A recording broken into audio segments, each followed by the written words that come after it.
Բարև ձեզ։ Ես տեղում եմ։ Հա, ես գիտեմ, որ դուք տեղում եք, բայց առողջապահության հարցերի մշտական հանձնաժողովի անդամ Էմմա Պալյանը նպատակահարմար չի գտնում ձեզ ընդունելու։ Միայն ձեզ չենք ընդունում, հա, քաղաքացիների ընդունելությունը, հա, դուք համեցեք ներս։ Այո։ Ժորժ ջան, հարցերը գրավոր հարցում ներկայացրեք, ես որ ձեզ նպատակահարմար չեն գտնում ընդունելու։ Դա այն է, ինչ ասվում է։ Մնացածը խնդրում եմ գրավոր հարցում ուղարկեք, ձեզ պատասխանեք։ Ես քաղաքացիների ընդունելության եւ դիմումների բաժնի պետն եմ։ Շնորհակալ եմ տեղեկության համար։ Այս Էմմա Պալյանն է, հա, խտրական վերաբերմունք ցուցաբերում եւ Այդ Էմմա Պալյանը կարծեմ նա է, չէ՞ որ եղբայրը որ գրախանութ ունի, Շիրակի մարզի գնումները իրանց գրախանութից են անում, ինքն էլ արցախցիներն է, կարծեմ Հետո նա որ նաև ամուսինը պիտի անձրևի տակ չմնար վերցրել օգնական թե ուրիշ էր, էտա չէ ոնց որ, հա։ Պարոն Ղազարյան, քրտականներն ասում են, բայց մենք ինչպես հանդիպենք մի մարդու հետ, որը առավոտից իրիկուն մեզ եթերներով, Facebook-յան գրառումներով վիրավորում են։ Բա ինչ պիտի անի, պիտի մենակ իրանք հանդիպեն իրենց գովացող մարդկանց հետ, բայց եթե քաղաքական գործունեություն են զբաղվում, կարող է լինել նաև անձնական վիրավորանք, եթե լինի, ես կարծում եմ իրանք կարան օգտվեն վիրավորանքի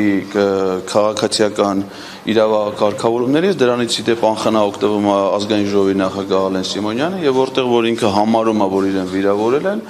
ինքը դատական հայցեր է ներկայացնում։ Բացի Ալեն Սիմոնյանից ես որևէ այլ գործչից իմ դեմ դատական հայց չեմ ստացել։ Օրինակ Վահագն Ալեքսանյանը վիրավորված է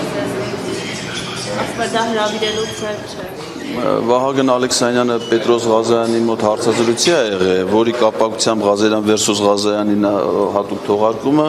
կնկարահանվի այսօր կհեռարձակվի վաղը կարամիք չավել ուշադիր նայի, ավելի հետաքրքիր բաներ կարան դե իր համար այդ նամբերի։ Պարոն Ղազարյան, ձեր կարծիքով հատուկ հրահանգ կա օրինակ ազգային ժողովի նախագահի կամ հենց Նիկոլ Փաշինյանի կողմից, որպիսի բոլորին ընդունեն քաղաքացիների ընդունելության օրը, բայց ձեզ չէ։ Ես կարծում եմ, որ դա ակնհայտ է։ Չեմ կարծում, որ դա կարող անձնական արդեն մենք երեխա չենք էլի, տեսեք ձեր հարցադրումն է, չէ, հենց այնպես չի հնչում։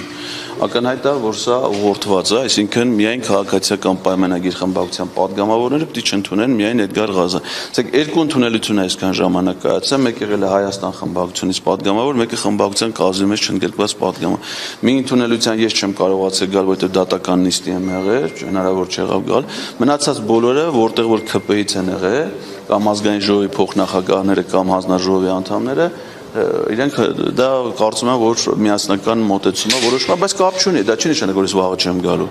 Ամեն անգամ ես կգամ, օրինակ այսօր ես դες վստահեցնում եմ տուն վերադառնալուց հետո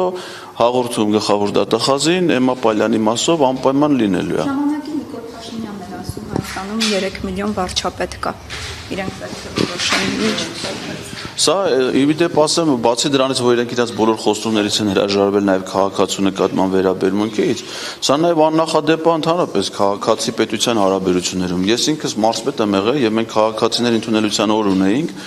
Միջինում օրինակից մոտ հերթագրում էր մինչև 70-ից 80, երբեմն եղել է 100-ից ավել քաղաքացիներ են մասնակցել ընդունել։ Ես այդ օրը ուրիշ որևէ գործ չէի պլանավորում եւ համբերատար լսել եմ բոլոր քաղաքացիներին, որոնք տարբեր հարցերով են դիմել, այդ թվում առաջարկություններ են ներկայացրել, այդ թվում իմ գործունեության հետ կապված հարցեր են բարձրացրել։ Դրանք բոլորը